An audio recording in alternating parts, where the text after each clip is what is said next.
Hello everyone, स्वागत है PW only IAS में। आज है हमारा 47वां चैप्टर, जीएसटी काउंसिल। हम यहां पे जीएसटी नहीं पढ़ रहे हैं, हम ये पढ़ रहे हैं कि जीएसटी की जो गवर्निंग बॉडी है वो कैसे काम करती है, कुल मिला के ये बॉडी क्यों बनी, इसमें कौन लोग हैं, इस बॉडी की मैंडेट क्या है और ये बॉडी क्या क्या फैसले ले सकती है, इसके पास कितना हक है स्टेट्स के ऊपर, सब कुछ कुल मिला के बड़े भाई छोटे भाई की बात है यहाँ पे। और ये तय हो रहा है कि बड़े भाई छोटे भाइयों में जो गुल्लक है वो कैसे बट रही है। गुल्लक कहां से आई है? गुल्लक आई है पापा मम्मी से, या कोई रिश्तेदार नातेदार कोई दे गए, लिफाफा दे गए, कुछ 100 रुपए पकड़ा गए, ये दे गए। तो अब ये 100 रुपए जो आए हैं बड़े भाई के हाथ में या छोटे भाई के हाथ में, ये दोनों भाइयों में कैसे बटेंगे? ठीक है, अब क्वेश्चन आने शुरू हुए हैं 2017 से, 2020 में आए, सब कुछ आए, तो इनको बाद में देख लेंगे हम। अभी शुरू करते हैं कि ये क्या हुआ है। पहले बताओ सर, कैसे उत्थान हुआ? तो जब सरकार आई, एनडीए सरकार 2014 में, तभी से ये तैयारी कर रहे थे कि हमें जीएसटी काउंसिल लेके आना है। कुल मिला के यूं लेके आना है ताकि हम एक यूनिफाइड टैक्स रेजिम अपनी बना सकें। अच्छा, ये लाए कैसे? किसी एक्ट से लाए होंगे? मैं कहूंगा नहीं, ये किसी एक्ट से नहीं लाए। इन्होंने क्या किया, इन्होंने उसको संविधान में अमेंडमेंट किया। 101st अमेंडमेंट एक्ट आया 2016 में। अब आता है जब गैजेट में लिखा जाता है कि हाँ भाई हम लेके आ रहे हैं the constitution 101st amendment act 2016। अच्छा, इससे क्या हुआ? भारत के राजपत्र में आ गया, संविधान में अमेंडमेंट हो गया। अमेंडमेंट के बाद ये हुआ कि हम एक नया इसमें एक आर्टिकल जोड़ेंगे और अपने शेड्यूल्स में, अपने जो हमारी जो यूनियन लिस्ट है, सेंट्रल लिस्ट है, उसमें हम एक और एंट्री जोड़ेंगे, सब कुछ करेंगे। ठीक है, तो इस अमेंडमेंट ने रास्ता बनाया for the introduction of a new tax regime, जो यूनिफाइड होगी, पूरे देश के लिए एक होगी। कई सारे स्टेट्स नाराज थे, नहीं मानना चाह रहे थे, नहीं मानेंगे, नहीं हम नहीं जानते जीएसटी, हम नहीं जानते। जो हमारा वैट चल रहा है, जो हमारा सर्विस टैक्स चल रहा है वो बढ़िया है, सब कुछ ठीक है, हम ड्यूटी कलेक्ट करते हैं वही ठीक है, और ये मत लाओ जीएसटी वीएसटी। सेंटर ने कहा जरूरी है, इसलिए जरूरी है क्योंकि बाहर की कंपनियां जब अगर इंडिया में आना चाहेंगी, जो कि हमारा मिशन भी है, हमारा सपना भी है कि बाहर से हमारे इन्वेस्टमेंट आए, यहाँ पे जॉब्स बढ़े, यहाँ पे सारी चीजें सब तैयार हो, मैन्युफैक्चरिंग हो, तो जरूरी है कि वो लोग बाहर से हमको देखें और बोले कि हाँ, इनके पूरे इंडिया में, पूरे देश में हर जगह एक ही तरह का टैक्स स्लैब है, एक ही तरह की टैक्स रेजिम है। ऐसा नहीं है कर्नाटका में टैक्स बहुत हाई है और यूपी में बहुत कम है, ये ना हो। तो कंपनियों को लगे, इन्वेस्टर्स को लगे कि हाँ, अब इंडिया एक यूनिफाइड टैक्स रेजिम बनता जा रहा है और यहाँ पे अब इनडायरेक्ट टैक्स जो है एक तरीके से, चाहे आप किसी भी स्टेट में देख लो, वही कलेक्ट होगा। तो कंपनियां सोचेंगी हाँ ठीक है, सिस्टम अच्छा हो रहा है। अब इसलिए इन्होंने कहा कि देखो, चाहे स्टेट्स नाराज हो, चाहे जो हो, पर ये लाना जरूरी है। ये हमारी मजबूरी बनती जा रही है कि हम एक जीएसटी यूनिफाइड पूरे देश के लिए लेके आए, गुड्स एंड सर्विस टैक्स। अब इस जीएसटी को लगवाने के लिए हमने बनाया जीएसटी काउंसिल। यही काउंसिल की सारी हम पढ़ाई करेंगे इसमें। मैं इकोनॉमिक्स नहीं पढ़ा रहा हूं, मैं आपको जीएसटी कैलकुलेट करना नहीं सिखाऊंगा, मैं आपको जीएसटी भरना नहीं सिखाऊंगा, वो मेरा काम नहीं है। ठीक है, हम यहां पे बात करेंगे कि इस अमेंडमेंट ने क्या क्या किया। सबसे पहले 279A आर्टिकल आ गया। ठीक है, अब इस आर्टिकल ने बोला कि राष्ट्रपति जी के पास, यानी कि यूनियन सरकार के पास, ये पावर है to constitute a GST council, जो जिसका ऑफिस, कार्यालय सब कुछ दिल्ली में होगा, उनके पास अपना सचिवालय भी होगा, सब कुछ होगा, और ये काउंसिल डिसाइड करेगा इश्यूज रिलेटिंग टू जीएसटी। और ये रिस्पॉन्सिबल है for providing recommendations to the union and the states कि कैसे कैसे डिवीजन होगा on matters related to GST, कैसे कैसे होंगी कोई भी चीजें होनी है, अगर बटना है पैसा, जो भी होना है, तो कैसे होगा। अब यूनियन के जो रेवेन्यू सेक्रेटरी होंगे फ्यूचर के, वो इसके एक्स ऑफिशियो चेयरपर्सन होंगे इस सचिवालय के। काउंसिल तो है, काउंसिल तो पूरा बन गया। अब काउंसिल की हेल्प करने के लिए कौन है? आप जैसे फ्यूचर ऑफिसर्स होंगे, तो आप ही जैसे फ्यूचर ऑफिसर्स के पास आ जाएगा नोटिस के, भाई सुबह आ जाना मीटिंग में, हमें बताओ आगे करना क्या है। फिर आप जाओगे यूनियन, आप अगर आप पहुंच पाते हो रेवेन्यू सेक्रेटरी के लेवल तक, तो आप कहलाओगे ex officio secretary of this secretariat के भैया। अब आपसे बात करी जाएगी सारी कि सर हमारी मीटिंग जो हुई थी, 47वीं मीटिंग हुई थी, उसके पहले 46th हुई, 45th हुई, बताओ उसमें जो जो हमने सारी बातें करी थी वो सब हो पा रही हैं कि नहीं हो पा रही हैं। आपका काम है सारी रिपोर्टें बनाना, देना, मिनट्स लिखना सारी मीटिंग के, सारा डिस्कशन, सारा वोटिंग काउंट देखना कि हाँ भाई सारे मिनिस्टर आ गए कि नहीं आ गए, सब कुछ तो आपके ऊपर आ जाएगी जिम्मेदारी। ठीक है, चलो क्या हो रहा है जीएसटी में, क्या है जीएसटी? तो जीएसटी में है कुल मिला के, हर एक वर्ड इंपॉर्टेंट है, one indirect tax for the whole nation. एक ही तरह का, अलग अलग तरह की बातें होनी बंद, अब से नहीं होंगी, which will make India one unified common market. चाहे कोई चाइना से आए, चाहे कोई यूएस से आए, चाहे कोई यूरोप से आए, कोई लैटिन अमेरिका से आए, कोई ब्राजील से आए, साउथ से आए, हर जगह वो आके देखेंगे, अगर वो बोलेंगे कि हाँ हमारे पास प्रोडक्ट ये है, हम इंडिया में ये लाना चाहते हैं, तो वो देखेंगे कि अच्छा इंडिया में अगर मेरा प्रोडक्ट बिकता है, अगर मैं बाहर से आ रहा हूँ यहाँ पे लेके आ रहा हूँ, तो मेरे पास पूरा मार्केट ओपन है इंडिया का। ऐसा नहीं है कि मान लो साउथ में टैक्स बहुत ज्यादा है तो मैं साउथ में जा ही नहीं पा रहा हूँ, क्योंकि साउथ में मेरा सामान खरीदेगा कौन। अब मैं सामान अपना कहीं बेचूं पूरे इंडिया में, मेरे लिए सब बराबर है, क्योंकि मेरे यहाँ, क्योंकि मैंने देखा इंडिया में हर चीज एक यूनिफाइड टैक्स रेजिम हो गई है, वन इनडायरेक्ट टैक्स। ठीक है, अब ये तय करता है कि जो टैक्स लग रहा है वो डेस्टिनेशन बेस है क्या नहीं है। कुल मिला के जीएसटी का सारा सिद्धांत यहां आके अटका है कि जीएसटी एक डेस्टिनेशन बेस्ड इनडायरेक्ट टैक्स है on consumption of goods and सेवाएं। गुड्स माने कोई अच्छाई वाली बात नहीं है, गुड्स माने होता है यहाँ पे सामान।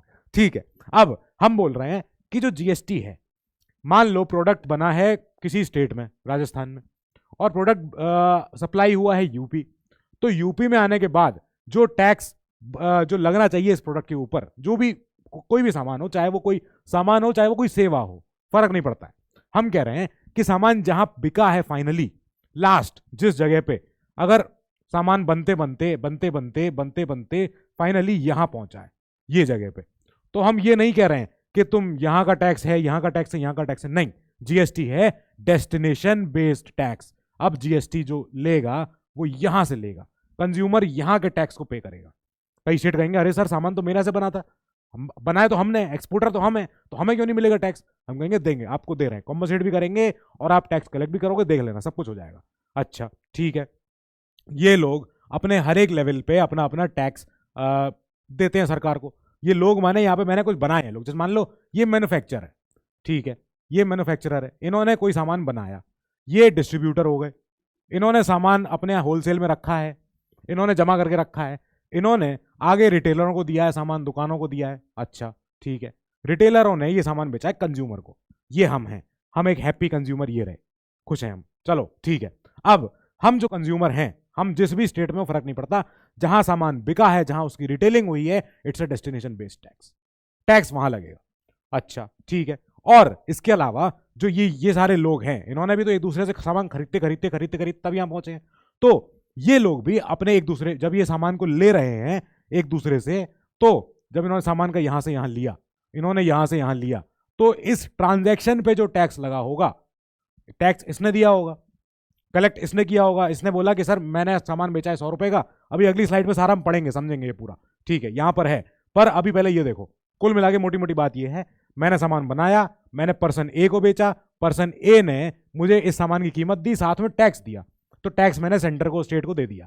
ठीक है, ये बोलेगा जब मैं सामान आगे दुकानदार को बेचूंगा तो दुकानदार मुझे जो टैक्स देगा, मैंने उसका कुछ हिस्सा ऑलरेडी सरकार को दे रखा है। बस यही होता है credits of input tax, ITC, input tax credit, ये है। अब यहां पे हर स्टेज पे ये चीज इनको मिल रही है, जो बीच के हमारे मिडिल, जो हमारी मिडिल चेन सप्लाई है, यहां पे ये लोग अपना अपना सामान बना बना के बेच रहे हैं। ठीक बात है, एंड इट विल बी, ये जो आईटीसी है, it will be available in the subsequent stage of the value addition, which makes GST essentially a tax only on value addition at each stage.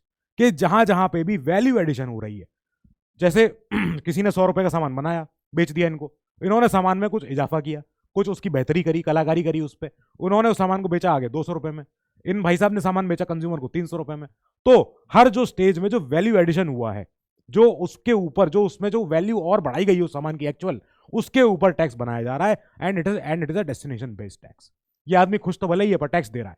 चलो, the final consumer will thus bear only the GST charge by the last dealer in the supply chain, जो भी है आखिरी वाला, बस वो उसी का पूछेगा कि आपका बिल कितना हुआ, मैं टैक्स उसी पे दूंगा।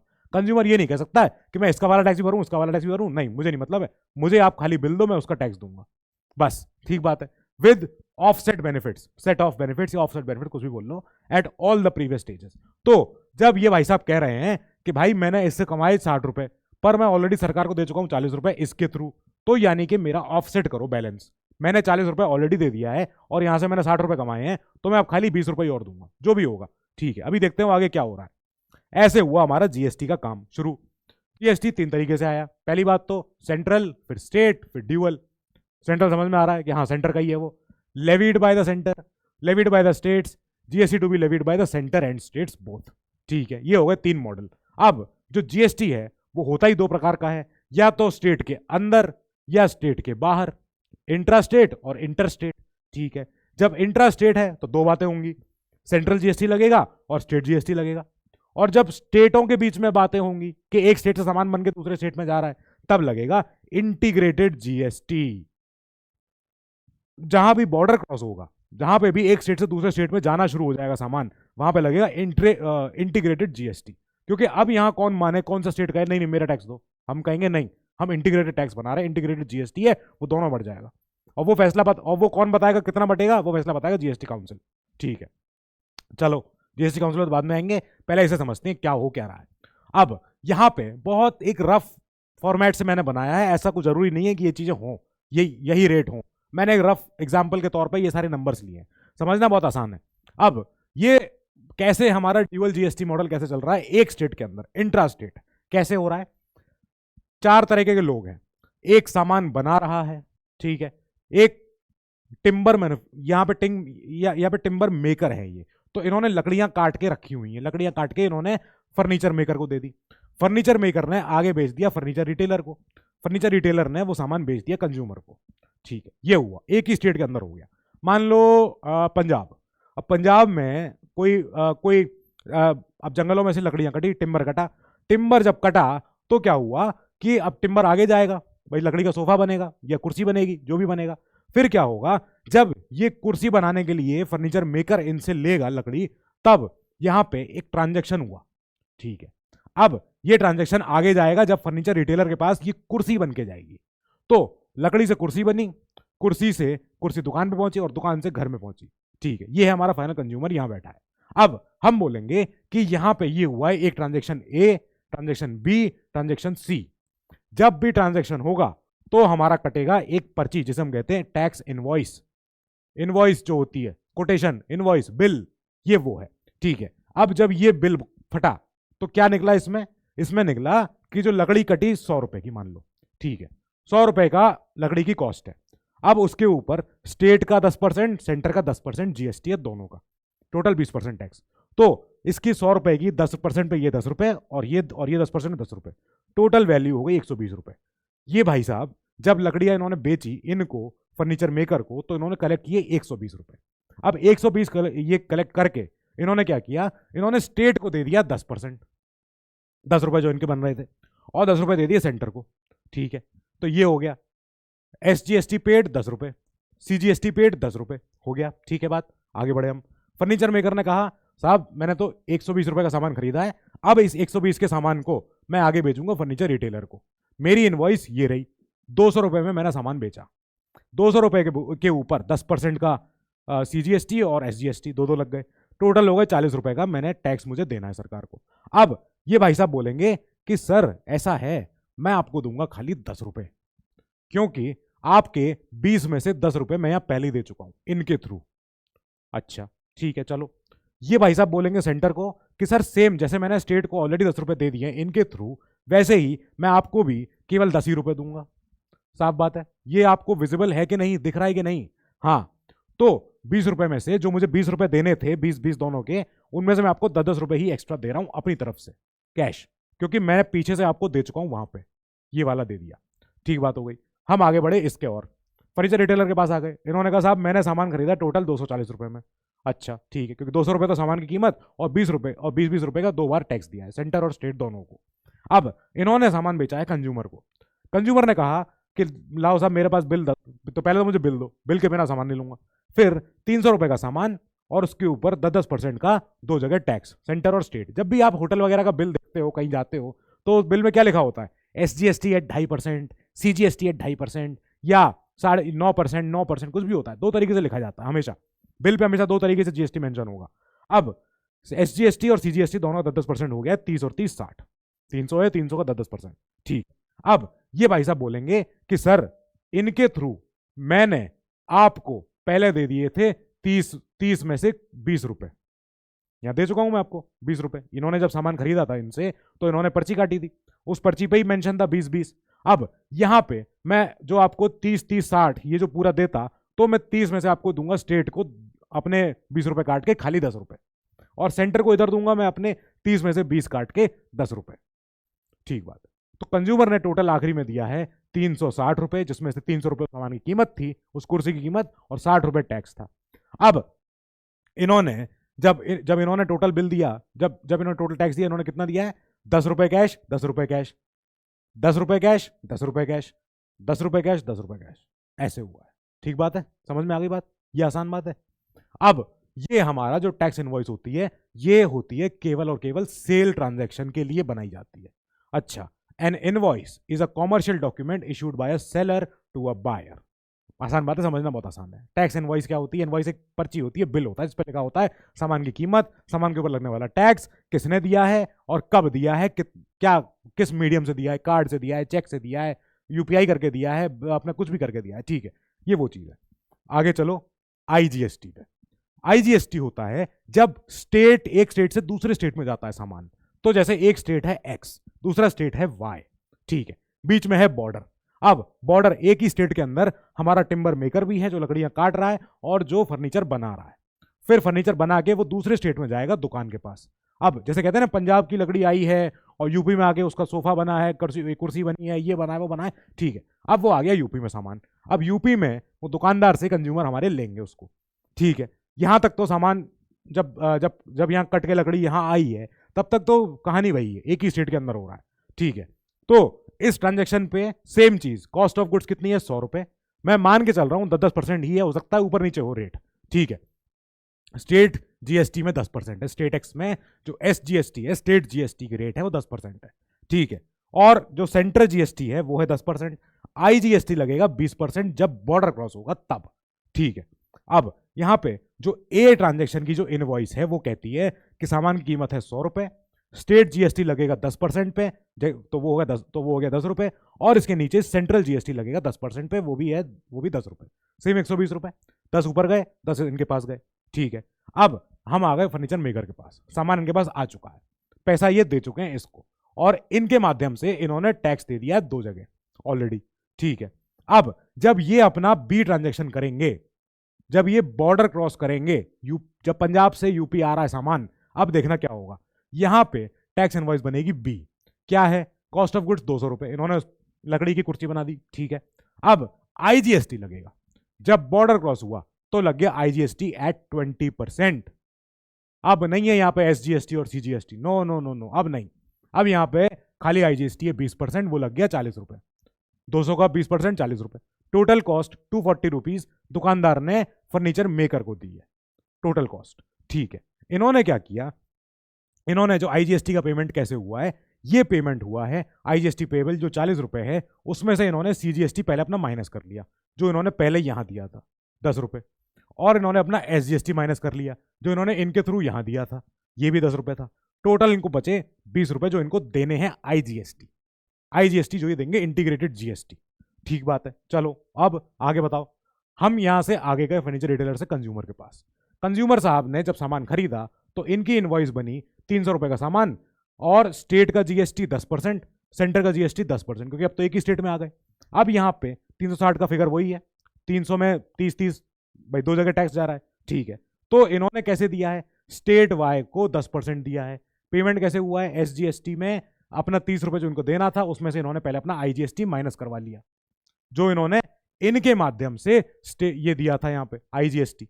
अब ये याद रखना कि यहां ये जो आईजीएसटी है, ये वाला, ये आईजीएसटी, ये तय करता है जीएसटी काउंसिल कि स्टेट को कितना जाएगा, सेंटर को कितना जाएगा। In GST council meetings they decide how to divide this IGST between the centre and the state.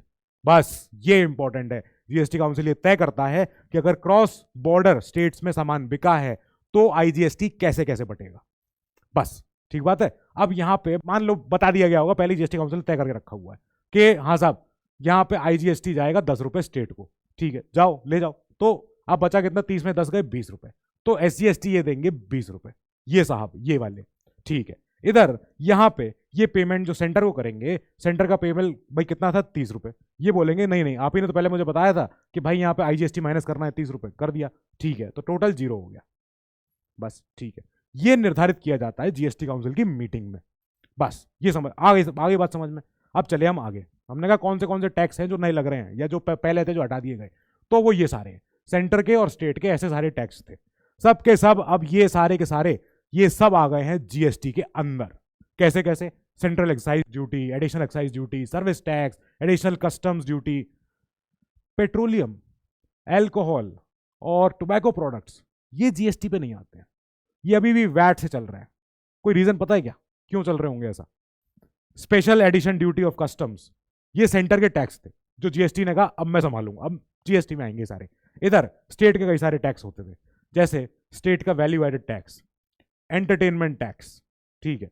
Entertainment tax में खाली एक को छोड़ दो जो है लोकल बॉडीज लेती हैं अपने अपने लेवल पे, शहरी में या अब ये अपने जो ग्रामीण इलाकों में जो एंटरटेनमेंट टैक्स लगता है, ठीक है। Central sales tax levied by the centre and collected by the states. एक होता है सेंट्रल सेल्स टैक्स भी होता है जो सेंटर कहती है ये पैसा मुझ तक पहुंचा देना पर कलेक्ट अभी तुम कर लो, स्टेट्स लोग कलेक्ट कर लो सारे के सारे। Octroi and entry tax, octroi मैंने बताया था ना, ऑक्ट्रॉय क्या होता है? क्या होता है ऑक्ट्रॉय? परचेज टैक्स, ठीक है। इसके अलावा luxury tax, taxes on lottery, betting and gambling, ये सब ये सारे के सारे टैक्स अब जीएसटी के अंदर आ गए। मेरा क्वेश्चन अभी भी है कि जो पेट्रोलियम प्रोडक्ट्स हैं, ठीक है, और क्योंकि पेट्रोलियम पे अभी भी सेनवैट लगता है, आपको पता, किसी ना किसी को तो पता होगा, राजन को पता होगा, मयूरी को पता होगा, लोगों को पता होगा, पेट्रोलियम, एल्कोहल और इसके अलावा और भी कुछ प्रोडक्ट्स, ठीक है, तो इन पे अभी भी हमारा वैट लगता है। रीजन बताना, रीजन क्या है? चलो अब विजन इनका क्या है भाई, इनकी मिशन क्या है इनके? तो जीएसटी काउंसिल ने खुद ही इस अमेंडमेंट एक्ट के तहत अपने आप को ही रूल बनाने की परमिशन दे रखी है कि आर्टिकल के तहत अब हम ही हैं सर्वे सर्वा, हम ही अपने लिए विजन, मिशन, फंक्शन सब तय करेंगे। तो ठीक है, this council has to determine the procedure in the performance of its function. क्या क्या है? विजन की बड़ी अच्छी है। विजन कहती है कि हम हाईएस्ट स्टैंडर्ड बनाएंगे जहां पे हम कोऑपरेटिव फेडरलिज्म अपना इंश्योर करेंगे और हमारा काउंसिल पूरा फंक्शनिंग होगी, पूरे फेडरेशन के साथ होगी, पूरे कोऑपरेशन के साथ होगी। Is the first constitutional federal body vested with the powers to take all major decisions relating to GST. ठीक है भैया, विजन इन्हीं की है क्योंकि पहले यही तो है जीएसटी काउंसिल, इससे पहले कुछ था ही नहीं ऐसा कुछ। Mission evolving by a process of wider consultation, a GST structure which is information technology driven, IT driven होना चाहिए, बढ़िया इंटरनेट, बढ़िया सब कुछ, सिस्टम, कंप्यूटर, सॉफ्टवेयर सब कुछ अच्छा हो, यूजर फ्रेंडली हो, सारी चीजें इसमें अच्छी हो। ये इनका मिशन है कि कैसे कैसे ये काउंसिल अपना काम करे। काउंसिल में है कौन लोग? अब काउंसिल में होते हैं जो चेयरपर्सन होते हैं, वो होते हैं यूनियन के फाइनेंस मिनिस्टर। ठीक बात है, ओके, वेरी गुड, ये होने भी चाहिए। सबसे बड़े ये फाइनेंस के हेड हैं हमारे देश में, वजीर हैं ये। तो अब यूनियन के जो फाइनेंस मिनिस्टर हैं वो इनके हेड हो गए। हमारी जो हमारी फाइनेंस मिनिस्टर मैम है, ये इस समय जीएसटी काउंसिल की अध्यक्ष हैं। ठीक है, इनके नीचे होते हैं union minister of state, union के, अभी यूनियन की बात हो रही है, minister of state incharge of revenue और फाइनेंस। कोई भी वाले इनमें से कोई भी हो जाए, या तो दोनों ही हो जाए, क्या फर्क पड़ता है। Minister of state incharge of revenue and और अपने ये इनके फाइनेंस। ठीक है, अब स्टेट सरकारों से कौन कौन आता है? मिनिस्टर इंचार्ज ऑफ फाइनेंस और टैक्सेशन, जो भी उनका कोई डिपार्टमेंट हो, या any other minister nominated by each state government. Her state की सरकार से कोई ना कोई या तो फाइनेंस मिनिस्टर आएगा या कोई टैक्सेशन वाला मिनिस्टर आएगा, आना ही पड़ेगा, आना तो पड़ेगा ही पड़ेगा बस। और ये जो मेंबर्स होते हैं ये अपने आप में से, स्टेट्स में से अपने आप में से किसी एक को चूज करते हैं जो बनता है इनका वाइस चेयरपर्सन, और उसको बोलते हैं हम कि हाँ आप हो वाइस चेयरपर्सन। कब तक आप रहोगे ये काउंसिल डिसाइड करेगा अपने आप से, मेजोरिटी से, जो भी करेगा, 1 साल, 2 साल, 6 महीने, जब भी रोटेशन पे। हर स्टेट के जो अपने मिनिस्टर्स आ रहे हैं इनमें से तय होंगे कि इनका डेप्यूटी है, जो इनका सेकंड होगा, वाइस चेयरपर्सन, वो कौन सा होगा। ठीक है, यूनियन कैबिनेट ने फैसला किया है कि हम एक और पर्सन को बुला रहे हैं। कौन? Chairperson of central board of excise and customs, CBEC के अध्यक्ष जो होंगे। आप भी जीएसटी काउंसिल में बैठा करना, पर आप बस वोट मत देना। आप इनवाइटी हो, स्पेशल इनवाइटी हो, परमानेंट इनवाइटी हो, पर आप वोट नहीं देना, आप सुनना खाली मीटिंग है, हम सही कर रहे हैं कि नहीं कर रहे हैं, और अपनी एडवाइस भी देना। ये इनको बोल दिया गया। ठीक है, आओ सर। अब क्या है इनमें, कैसे काम हो रहा है? पहली बात तो कोरम हाफ चाहिए of the total number of members. Parliament में या स्टेट लेजिस्लेचर में जब हम पढ़ते हैं कोरम, तो वहां कोरम की परसेंटेज कितनी होती है, कोरम का जो रेशियो होता है वो कितना होता है? यहां तो चाहिए, अगर मान लेते हैं 28, 2, 3, 4, 30 लोग का अगर काउंसिल है, जीएसटी काउंसिल, तो इसमें से कम 15 हो तब जाके माना जाएगा कि हाँ आज कोरम प्रेजेंट है, आज मीटिंग हो सकती है। अब जब भी मीटिंग होगी फिर कोई फैसला लेना होगा, तो डिसीजन जब लिया जाएगा, ये डिसीजन लिया जाएगा on the basis of majority of not less than 3/4, मतलब एब्सोल्यूट सरकार साथ हो। 30-32 लोगों का काउंसिल है ये, ठीक है। अब इसमें से हम कह रहे हैं 3/4 कम से कम लोग हों जो हाँ कह रहे हो कि यस करेक्ट, और ये 3/4 लोग माने हर आदमी का एक वोट नहीं है। यहां पे हमने तय किया है वेटेड वोट्स, कि वोटों का वजन बना दिया। वोटों का वजन कैसे होगा? ऐसे होगा कि सेंट्रल गवर्नमेंट के पास होंगे weightage of 1/3 votes, total votes जितने, मान लो अगर टोटल वोट्स पड़ रहे हैं 30, तो 30 में से 10 वोट की वैल्यू सेंटर के पास है, ठीक है। बाकी जो votes of all the state governments हैं वो कंबाइंड वो होगी 2/3, बाकी जो 20 के आसपास लगभग, तो वो स्टेट सरकारों के पास है। अब ये कोई भी डिसीजन तब माना जाएगा जब 3/4 से ज्यादा वेटेड वोट्स मेजोरिटी से डिस्कस हो गए, मेजोरिटी से पास हो गए, तब वो जीएसटी काउंसिल की बैठक को बोला जाएगा कि हाँ आज फैसला लिया गया है और फैसले में मेजोरिटी ने साथ दिया है, 3/4 ज्यादा। अब कोई फैसला इसलिए कभी इनवैलिड नहीं हो सकता है कि उसमें कभी ऐसा हो गया हो। मतलब हम कह रहे हैं एनी एक्ट और proceedings of this council will not become invalid in the on these following grounds. किस वजह से? कि या तो कोई वैकेंसी है, लो हम नहीं मान रहे फैसला, पूरा काउंसिल नहीं था, इस बार ऐसे नहीं हो सकता। काउंसिल में पूरे कोई वैकेंसी हो, छुट्टी हो, उससे फर्क नहीं पड़ता है। अगर 3/4 ज्यादा वेटेड वोट्स आपके पास मेजोरिटी में है, दैट इज गुड, फंक्शनेबल है, बढ़िया है, अच्छा है। अब इसके बाद any defect in the appointment of a person as a member of the council. कोई स्टेट गए, अरे यार भाई कर्नाटका ने जो है अपना स्टेट का फाइनेंस मिनिस्टर नहीं भेजा है, इन्होंने अपना एजुकेशन मिनिस्टर भेज दिया है, तो ये गलत बात है। ऐसा नहीं, ये इससे कोई दिक्कत नहीं होनी चाहिए, ठीक है। आ गया तो आ गया, स्टेट सरकार ने भेजा, नॉमिनेट किया, वो जाना है, ठीक है। Any procedural irregularity of the council not affecting the merits of the case, कि अगर कोई केस है, अब उस पर आपसे फोन पे ही बात कर ली, लिखित में नहीं दिया तो भी चल जाएगा, ठीक है, हो सकता है। अब केस ऐसा था, इंपॉर्टेंट था, हमने नहीं उसका पूरा प्रोसीजर फॉलो किए, सब कुछ सारे जितना प्रोटोकॉल होता है नहीं कर पाए, नहीं कर लिए, ठीक है। आप में से आधे स्टेट के लोग आ नहीं पा रहे थे, हमने क्या किया, हमने जूम कॉल कर ली, मीटिंग कर ली, गूगल मीटिंग कर ली, या जो भी है उस तरीके से बात कर ली, तो ये प्रोसीजरल इरेगुलरिटी नहीं है, ठीक है। और हो भी तो फर्क नहीं पड़ता है अगर वो मेरिट्स ऑफ द केस को अफेक्ट नहीं कर रही हो, तो ठीक बात है, इन वजह से कभी दिक्कत नहीं आएगी। अब काउंसिल के फंक्शंस, काउंसिल के पास इतनी ज्यादा काम है, they have to make recommendations to the centre and the states on so many matters. क्या क्या? कौन से टैक्स लगने हैं, सेस लगने हैं, सरचार्ज लगने हैं, levied by the centre, bye the states, local bodies that would get merge in GST. कब आने वो जीएसटी के अंदर? गुड्स एंड सर्विसेज, ऐसी कौन सी सामान और सेवाएं जो भी हैं जो कब जीएसटी के अंदर आ जाएं या जीएसटी से बाहर चले जाएं, जो भी हो, एक मॉडल जीएसटी लॉ बन जाए, एक या दो से ज्यादा, और कैसे टैक्स लगाया जा रहा है उसका सिद्धांत, प्रिंसिपल्स ऑफ लेवी, लेवी माने होता है लगाना, तो अब कोई टैक्स लगाने के पीछे कोई सिद्धांत होना चाहिए, कोई लॉजिक होना चाहिए, कोई रीजन होना चाहिए क्यों लगाया गया है। अब वो टैक्स बेवजह का नहीं हो सकता है, कोई उसके सिद्धांत होंगे, वो बताओ आप क्यों लगाए जा रहे हो। और अपोर्शनमेंट ऑफ जीएसटी, कि जीएसटी आ तो गया सॉरी, जीएसटी आ तो गया, अब जीएसटी को बांटोगे कैसे, कितने स्टेट को कौन सा पोर्शन दे रहे हो, कौन सा पोर्शन उससे ले रहे हो, एलोकेट कर रहे हो, ये सब ठीक है। Levied on supplies in the course of interstate trade और commerce and the principles that govern the place of supply. कि भाई कई स्टेट नाराज खड़े हैं इसी बात पे कि भाई एक्सपोर्टर हम थे, टैक्स कलेक्ट कर लिया यूपी ने, लो क्या हुआ, हमारा नुकसान ही हो गया। तो ऐसे केस में अब उनको कैसे आप कॉम्पनसेट करोगे, कैसे आप ये जो भाई जो सप्लाई की प्लेस है उसको कैसे खुश रखोगे, वो भी आपको बताना है। Threshold limit of turnover below which goods and services में बी एक्सेप्टेड फ्रॉम जीएसटी, के ऐसे कौन से कारोबार हैं, धंधे हैं जो कि अभी जीएसटी के दायरे में नहीं आने चाहिए। छोटे छोटे बिजनेस है, छोटी छोटी दुकानें हैं, उनसे कहो तुम भी जीएसटी दो, अरे कितना दे देंगे जीएसटी, वो है ही नहीं होता देने के लिए।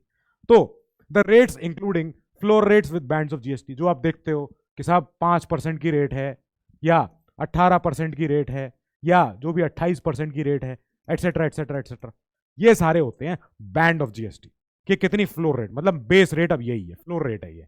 अब एनी स्पेशल रेट और rates for a specified period, अगर कोई आपदा आ गई, कोई दुर्घटना हो गई, कोई हादसा हो गया, कोविड जैसा समय आ गया, तो अगर आपको कोई एडिशनल रिसोर्स बढ़ाने, एडिशनल आपको पैसा कमाना है, तो आप कोई स्पेसिफाइड रेट्स बता दो, कोई स्पेसिफाइड पीरियड्स के लिए आप कलेक्ट कर सकते हो वो, ठीक है। ऐसे कुछ स्पेशल स्टेट्स, उनके लिए सेपरेट प्रोविजंस, अरुणाचल, आसाम, जम्मू कश्मीर, इधर मणिपुर, मेघालय, मिजोरम, नागालैंड, सिक्किम, त्रिपुरा, हिमाचल, उत्तराखंड, सारे के सारे पहाड़ी स्टेट्स है जनरली ज़्यादातर, ठीक है। तो इनके लिए special provisions with respect to the states. और कोई और अगर मैटर जो जीएसटी से रिलेटेड है जो काउंसिल के सामने आया है वो मैटर, तो उस मैटर पे भी वो चर्चा करके अपनी एडवाइस देते हैं, रिकमेंडेशन देते हैं सरकार को, ठीक है सर कि ऐसा करना अब आप।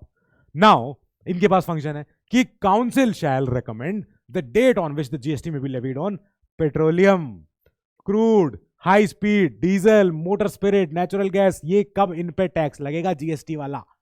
अभी नहीं लगता है पर कब लगेगा, council shall recommend the date. अभी नहीं बता रहे हैं, पर जब बताएंगे तब बताएंगे। अगर कोई झगड़ा हो जाए आपस में लोगों में, ये जीएसटी काउंसिल बैठे थे और एकदम सबके सब जो है लड़ाई हल्ला जंग करने लग गए कि नहीं हम तो नहीं मान रहे, with respect to its recommendations और देयर इंप्लीमेंटेशन, कि ये क्या बात हुई, हमारा तो नुकसान ही नुकसान हो रहा है। तब ऐसे केस में अगर काउंसिल में झगड़ा हो गया आपस में, तो यहां पे council shall establish a mechanism to adjudicate upon the dispute. Council फिर बताएगा अरे भाई बैठ के बातें करेंगे, अच्छे से बातें करेंगे। कैसे कैसे, बिटवीन सेंटर एंड वन और मोर स्टेट्स अगर झगड़ा हो गया तो, या सेंटर और स्टेट एक तरफ और कुछ स्टेट्स एक तरफ, या बिटवीन दो और मोर स्टेट्स आपस में ही लड़ मरे छोटे छोटे भाई, वही नहीं सॉल्व हो रहा उनसे। तो ऐसे केस में अगर झगड़े हो रहे हैं, दैट मीन्स काउंसिल के पास ही जिम्मेदारी है कि अपने आप से कोई मैकेनिज्म बनाए कैसे इन झगड़ों को सॉल्व करना है, एडजुडिकेट करना है, ठीक है। अब council has to recommend the compensation to the states जिनका लॉस हुआ है over revenue arising on account of GST. कई स्टेट जो शुरू में नाराज थे, हम तो नहीं आ रहे जीएसटी में, आएंगे ही नहीं, कितना भी कर लो नहीं आ रहा है। एनडीए सरकार ने कहा आओगे, अभी आओगे, रुक जाओ, जो नुकसान है हम भरपाई करेंगे आपकी। हम बोल रहे हैं, वादा दे रहे हैं कि अगर आपका कोई लॉस इससे आ रहा है, कोई आपका जो आपका प्रोजेक्टेड आपका स्कोर था, आपका प्रोजेक्टेड आपका रेवेन्यू था, अगर आप कह रहे हो कि आपका नुकसान हो जाएगा इससे, वी विल कॉम्पनसेट, ठीक है करेंगे। और उसी बात पे आगे लड़ाई भी है for a period of 5 years, ठीक है 5 साल तक हम आपका देखेंगे, हम आपको मैच्योर बनाएंगे, हम आपको बिल्कुल परिपक्व बना देंगे कि आप अपने आप से खड़े हो जाओ जीएसटी से। अब इसी रिकमेंडेशन की वजह से पार्लियामेंट ने अपने अलग अलग टाइम पे कॉम्पनसेशन के लिए रूल्स बनाए हैं। Accordingly the parliament enacted the law in 2017 कि भाई कितना कितना पैसा देना है बता दो इनको। ये है वो जीएसटी आया 1 जुलाई 2017 को, ठीक है। अब यहां पे states were assured of compensation for the loss of any revenue on account of implementation of GST for a period of 5 years. देख रहे हो महाराष्ट्र को इतना ज्यादा 2081 करोड़ इनको लॉस हुआ था, इन्होंने कहा था हमें पैसा चाहिए। अब आप देखो 2 अप्रैल से जून 2022 के दौरान सेंटर ने रिलीज किया था 17,000 करोड़ टू द स्टेट्स। हम कर रहे हैं कॉम्पनसेट कर रहे हैं, बस जीएसटी आने दो, अभी जीएसटी ज्यादा जरूरी है, ठीक है। महाराष्ट्र, कर्नाटका, यूपी, दिल्ली, तमिलनाडु सबको 1000 करोड़ से ज्यादा रुपए मिले थे। ये सारा फिगर है, महाराष्ट्र, कर्नाटक, यूपी, दिल्ली, तमिलनाडु सारे के सारे, ठीक है। ये वो स्टेट्स हैं जो जिन्हें प्रोजेक्टेड इनका लॉस था कि भाई हमारा तो लॉस हो ही रहा है, हम तो जीएसटी में आके फंस गए। तो कह रहे नहीं फंसे हो, हम कॉम्पनसेशन देंगे, हम आपका बैलेंस आउट कर देंगे और आपका जितना भी आपका जो लॉस हुआ है हम उसको किसी ना किसी तरह हम ऑफसेट करेंगे, ऑफसेट, ठीक है ओके ठीक है। काउंसिल ने प्रॉमिस किया था तो देंगे ही देंगे। ये है वो जिनको सबसे ज्यादा हाईएस्ट रिक्वायरमेंट है। आप देख रहे हो कि भाई कर्नाटका 8,500 करोड़ से ज्यादा इनको नुकसान है, states that have most GST compensation requirement, और ये इनके पेंडिंग बिल्स हैं। अभी इन स्टेट्स ने अपने अपने पेंडिंग बिल दे रखे हैं, भाई हमें इतना दे दो, हमारा पैसा पहुंचवा दो, क्यों हमारा लॉस करे पड़े हो। जैसे महाराष्ट्र, कर्नाटका ऐसे कुछ स्टेट्स हैं, इनको 100 रुपया कमाने के बाद इनको 100 रुपये भी नहीं मिलते हैं बाद में पलट के सेंटर की तरफ से। उधर यूपी, बिहार जैसे कुछ स्टेट्स है जो कहते हैं हमने 100 रुपये कमा के दिया, हमको 150 रुपये दो, 200 रुपये दो, लो फायदा ही क्या हुआ। तो कुल मिला के फायदा ये है कि हम चाहते हैं कि कुछ कुछ समय बाद स्टेट्स अपने आप से जैसे विकासशील होने लग जाएं, और हम चाहते हैं states should stand on their feet, बस states should stand on their feet. ये जब हो जाएगा दैट मीन्स हमको कॉम्पनसेशन की जरूरत नहीं पड़ेगी फिर उसके बाद से, ऑन देयर फीट, ये जरूरी है। तो जब तक नहीं हो पा रहा है, छोटा भाई खड़ा नहीं हो पा रहा है, तब तक हम हेल्प करेंगे। और आगे आने वाले समय में ऐसा प्रोजेक्शंस हैं कि ये जो कॉम्पनसेशन की जो अमाउंट है ये बढ़ रही है। जो 2017 में आया था बिल 5 साल तक के लिए था, 2022 हो गया, उसके बाद बीच में तो कोविड आ गया, एंड कोविड को सरकार ने बोला कि यार ये तो एक्ट ऑफ गॉड है, हम इस पे तुम इस पीरियड को छोड़ दो। हम इस पीरियड को नहीं मान रहे हैं, पर हम वादा कर रहे हैं कि ये कॉम्पनसेशन पीरियड आगे जाता ही जाएगा। हमें लग रहा है compensation may need to be extended beyond 2022, आगे जाएगा ही जाएगा। तो ठीक है, जाएगा तो जाएगा, जब देखेंगे जब जाएगा। अब ये प्रोजेक्शन है आगे के लिए भी, कर्नाटका का, महाराष्ट्र का, जो कर्नाटक का पहले 8,500 करोड़ पे था, वो अब 27,000 करोड़ पे जा चुका है, जो इनका कॉम्पनसेटरी, जो इनको अमाउंट मिलना चाहिए। तो जब मिलेगा तब मिलेगा। यहाँ पे हम बात करेंगे कि एक बार सुप्रीम कोर्ट ने पिछले साल ये बोला था कि जीएसटी काउंसिल जो ये मीटिंग कर रहा है, जब भी डिसीजन लेता है, तो सुप्रीम कोर्ट ने बोला कि जीएसटी काउंसिल के डिसीजन जो हैं ये स्टेट्स पे बाइंडिंग नहीं है। अगर स्टेट ना मानना चाहे तो ऐसा नहीं है कि स्टेट से मनवा ही लिया जाएगा, मानोगे ही मानोगे।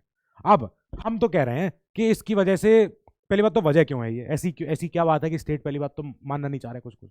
तो बात ये है यूनियन और स्टेट की पॉलिटिक्स। कई बार स्टेट्स में सरकारें वो नहीं होती जो सेंटर में होती है, तो अगर सरकारें सेम पार्टी की नहीं है तो वो मानेंगी नहीं, वो कहेंगी हमारी विचारधारा आपसे नहीं मिल रही है, आप जो कहोगे हम थोड़ी मान लेंगे, हम सब बातें नहीं मानेंगे आपकी। तो ऐसे केस में दिस में create a challenge if state political parties led by opposition do not comply with GST council decisions. GST council कह रहा है यार ये 28% वाला गुड्स है, 28% वाला सामान है, स्टेट कह रहा है ना ये तो 12% वाला है, ये तो 5% वाला है, अल्लो कोई मान ही नहीं रहा है। तो ऐसे केस में जब केस गया सुप्रीम कोर्ट ने कहा वी ऑब्जर्व दिस, हम ये बोल रहे हैं कि भाई जीएसटी काउंसिल की जो मीटिंग है, डिसीजंस हैं, they are not binding on centre और स्टेट्स ऑल्सो, दोनों पे ही नहीं है। तो अब इसके बाद यहां पे ये है कि भले ही बाइंडिंग नहीं है पर तब भी जीएसटी काउंसिल के डिसीजंस सारे ऑल ओवर इंडिया अप्लाई होते हैं, हर जगह जाते हैं। विद दैट हमारा ये छुटकू सा चैप्टर यहाँ खत्म होता है। और इसका एक क्वेश्चन है जो आया था जिस साल हमारा जीएसटी जब इंट्रोड्यूस हुआ था, तो जीएसटी इंट्रोड्यूस हुआ, आ गया प्रीलिम्स में क्वेश्चन। क्वेश्चन क्या है कि इनमें से कौन सी are the most likely advantages of implementing GST, क्या क्या बताओ जरा देखें। तो it will replace multiple taxes collected by multiple authorities and will thus create a single unified market. करेक्टो, एकदम करेक्ट, बिल्कुल सही। It will drastically reduce the current account deficit of India, current account deficit भी पहुंच गए आप सीधा GST council से। And will enable it to increase its foreign exchange. No, बिल्कुल नहीं। अरे करंट अकाउंट डेफिसिट की बात कहां से हो रही है, ये तो आपको ऋषभ सर पढ़ा ही रहे हैं कि करंट अकाउंट डेफिसिट ये बहुत बड़ी चीज है, ये जीएसटी काउंसिल के लिए नहीं है। It will enormously increase the growth and size of the economy of India and will enable it to overtake China in the near future.